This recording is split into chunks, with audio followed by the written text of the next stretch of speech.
প্রথম আলো। কয়েক মাস নজরে রেখে হিজবুল্লাহ প্রধানকে হত্যা। ইউনিয়ন ব্যাংক থেকে 18,000 কোটি টাকা সরিয়েছেন এস আলম। ছাত্র জনতার আন্দোলনে নিহত 1,581 জন। বাংলাদেশ প্রতিদিন। বহুমুখী সম্পর্কের কূটনীতি। বিশ্বমঞ্চে অন্য বাংলাদেশ। দুর্নীতির তদন্তে নজরদারিতে 300 জন।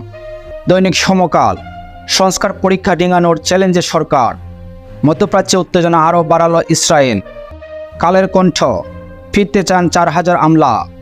জাতিসংঘে ইতিবাচক সম্ভাবনার বার্তা দিয়েছেন ডক্টর ইউনূস। উপদেষ্টার সংখ্যা বাড়তে পারে। যুগান্তর।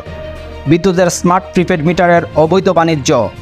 500 কোটি টাকা পাচারে জড়িত সিন্ডিকেট। দৈনিক জনকণ্ঠ। পাঠ্য বইয়ের পরিমার্জন হচ্ছে পূর্ণ কারিকুলামেই। দৈনিক ইত্তেফাক। ইসরায়েলি হামলায় হিজবুল্লাহ প্রধান আনসারুল্লাহ নিহত। বিধ্বস্ত লেবানন। ভারত চ্যালেঞ্জ চিহ্নিত করে শিক্ষা খাত বড় পরিবর্তন।